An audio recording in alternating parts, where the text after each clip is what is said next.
Buongiorno, ben ritrovati, nuovo appuntamento con l'informazione di Telefriuli, apertura dedicata alle dichiarazioni del Presidente della Regione Massimiliano Fedriga sull'ipotesi di una proroga dello stato d'emergenza oltre il 31 dicembre. Non è necessario, dice il Presidente, abbiamo la possibilità di legiferare anche con decreti d'urgenza su temi specifici, su questo si può lavorare. Se servono delle misure ad hoc, personale sanitario aggiuntivo con gli specializzandi o sostegni per l'RSA, possiamo prendere dei provvedimenti mirati svincolati dallo stato d'emergenza. Così in un'intervista alla Stampa il Presidente della Regione alla domanda se serviranno restrizioni ad hoc per Natale risponde no, il governo ha appena fatto un decreto, non è che possiamo fare decreti su decreti, penso che il Super Green Pass aiuti moltissimo dal punto di vista sanitario ma anche dal punto di vista economico, sottolinea, permette alle realtà produttive, in particolare al settore del turismo invernale che lo scorso anno è stato massacrato, di tenere aperto e di lavorare comunque con vaccinati e guariti. Farà vaccinare i suoi figli? Chiedono al Presidente. Sì, certo, dice Federica il Grande, che a 7 anni farà il vaccino anche perché è asmatico. È vero che fortunatamente la malattia grave nei bambini è molto meno presente rispetto agli adulti, ma purtroppo non è assente. Proteggerli e proteggere la comunità è importante. E a proposito, le prenotazioni delle vaccinazioni per i bambini in età pediatrica tra i 5 e gli 11 anni potranno essere effettuate a partire dalle 14 di martedì 14 dicembre. L'attività di inoculazione prenderà il via al Burlo Garofalo di Trieste dal 16 dicembre. Per quanto riguarda la partenza Udine e Pordenone bisognerà attendere rispettivamente il 19 e 20 dicembre. Nel frattempo continua la campagna vaccinale, obiettivo 400.000 dosi da effettuare entro fine dicembre. Ne abbiamo parlato con il vicepresidente Riccardo Riccardi. Parte la campagna vaccinale per la fascia d'età dai 5 agli 11 anni, il via giovedì 16 dicembre a Burlo Garofalo. Per 3 giorni saranno sottoposti alla profilassi 1000 bambini. Apriremo ovviamente anche i bambini con le prenotazioni da martedì pomeriggio per cominciare con alcuni bambini già il 16 al Burlo e proseguire nei giorni successivi nei territori delle 3 aziende sanitarie. L'attività proseguirà il 19 dicembre all'Ente Fiera di Udine, mentre il 20 dicembre sarà la volta di Pordenone nella nuova sede della Cittadella della Salute. Sarà possibile prenotarsi dalle ore 14 di martedì 14. Dal 19 al 31 dicembre saranno disponibili complessivamente circa 3.000 posti, mentre nelle prime 2 settimane del mese di gennaio sarà possibile effettuare complessivamente 6.000 prenotazioni. La gestione commissariale invierà in regione entro mercoledì 15 circa 30.000 dosi. Nell'azienda Friuli Centrale lo faremo al Fiera, naturalmente dedicheremo degli spazi ai bambini. Il 15 arriveranno le dosi, il 16 cominciamo a fare qualche cosa per capire un po' come tarare la macchina al Burlo e poi proseguiremo nei 3 territori delle 3 aziende. Prosegue intanto la campagna vaccinale per tutte le altre fasce d'età e per le categorie prioritarie, ovvero per chi è stata imposta l'obbligatorietà. L'adesione di questi ultimi è tiepida, afferma Riccardi, quindi è probabile che a breve le agende si liberino per chi vuole effettuare la terza dose. Obiettivo è effettuare 400.000 inoculazioni entro fine dicembre. Un obiettivo imponente, sul quale però speriamo ci sia un'adesione delle categorie per le quali stiamo tenendo aperte le agende. Se noi non dovessimo avere un'adesione rispetto alle decine di migliaia di persone che rientrano nella categoria prioritaria, a un certo punto saremo costretti ad aprire a tutti quelli che legittimamente chiedono di essere vaccinati e in questo momento sono spostati ai mesi di gennaio e febbraio.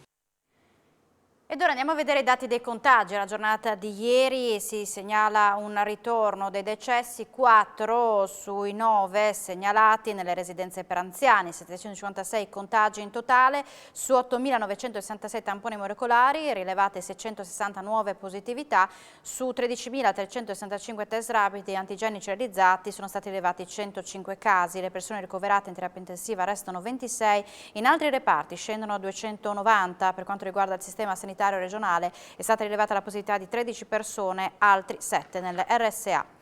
Ed ora la cronaca con incidenti stradali nella notte che hanno richiesto l'intervento dei sanitari dei Vigili del Fuoco. Il primo alle 22 a San Michele al Tagliamento, il conducente di una vettura, un giovane uomo, ha perso il controllo del veicolo ed è uscito di strada rimanendo incastrato all'interno dell'abitacolo, è stato liberato dai Vigili del Fuoco del distaccamento di Latisana. Il secondo incidente si è verificato alle 4:45 del mattino in via Lumignacco a Udine, vicino a un distributore. Anche in questo caso si tratta di una fuoriuscita autonoma con una persona rimasta ferita. Sul posto i Vigili del Fuoco del comando di via Popone, rilievi dei Carabinieri. I parenti e gli amici non riescono più a mettersi in contatto con lei e scatta l'allarme. È successo ieri pomeriggio in un'abitazione di Campoformido dove una donna di 85 anni è stata trovata deceduta. L'origine della morte è un malore fatale che non le ha permesso di chiedere aiuto. Sul posto sono intervenuti i sanitari, per la pensionata non è rimasto altro da fare se non decretare il decesso. Ed ora andiamo a Udine. Gli scavi termineranno a fine mese per poi partire con i lavori di realizzazione dell'ascensore del Castello di Udine, lo ha confermato il sindaco Pietro Fontanini. Le ultime scoperte archeologiche non fermano dunque il cronoprogramma. Gli ultimi ritrovamenti archeologici, da cui sono emersi anche resti umani, non comporteranno alcun ritardo nell'iter di realizzazione dell'ascensore al Castello di Udine. Gli scavi dovrebbero terminare entro questo mese perché ormai sono già arrivati a 3 metri dalla superficie in profondità. Sono stati trovati due tombe con 2 scheletri umani e altre cose. Al di là del muro, di questo muro di contenimento che è stato trovato, non ci sono altri reperti finora trovati, quindi è probabile che tutto verrà ricoperto e quindi che si procederà con la realizzazione dell'ascensore che dovrebbe sbucare proprio vicino a questi scavi. Quindi il cronoprogramma rimane tale quale per quanto riguarda le date? Sì, almeno questa è la nostra speranza, però l'ultima parola deve dire la sovrintendenza, perché questo lavoro che è finanziato dal comune però è fatto sotto la direzione della sovrintendenza che ha voluto fare questo sondaggio e verificare se c'erano dei reperti archeologici. Penso che avremo il via libera per realizzare il sedime, lo spazio per creare poi mettere l'ascensore. C'è già la ditta che si è aggiudicata l'appalto o ancora siamo in procinto di? No, siamo ancora in procinto di perché il progetto definitivo ancora non c'è, aspettiamo in pratica le risoluzioni che la sovrintendenza darà e anche se ci saranno delle prescrizioni in merito proprio al progetto definitivo. Risalgono al 1800 le 2 fontane di pietra di Trava in Val di Lauco. Per la loro originale architettura sono state inserite nei beni catalogati dal centro di Villa Manin di Passariano.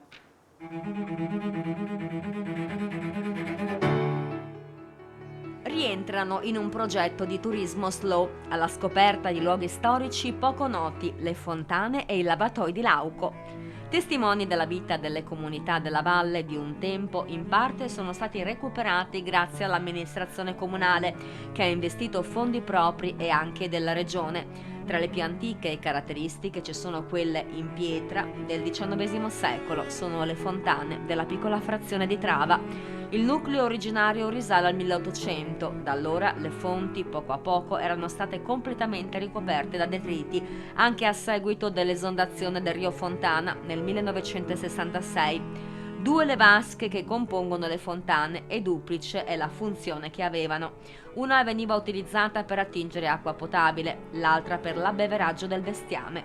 Ad abbellire un'arcata l'immagine della Madonna scolpita in alto rilievo su una pietra. Il valore storico delle fontane di Trava e la loro particolare architettura di pregio sono stati riconosciuti dal Centro di Catalogazione e Restauro di Villa Manin.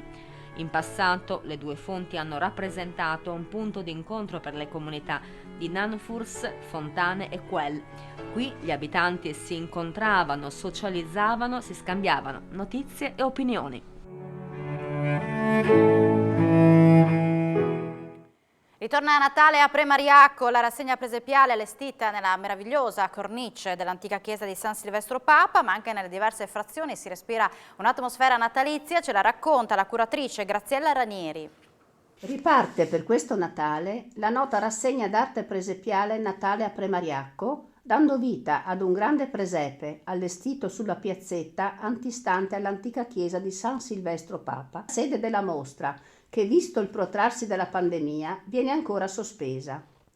Viene proposta la ricostruzione di una tipica stalla dove, tra le varie attrezzature d'epoca, trovano posto le sagome a grandezza naturale raffiguranti la Natività.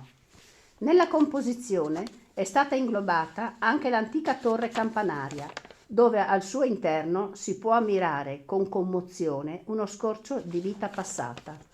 A rendere ancora più suggestiva la rappresentazione, un grande gregge inonda la scena, coinvolgendo lo spettatore in una magica, serena atmosfera natalizia.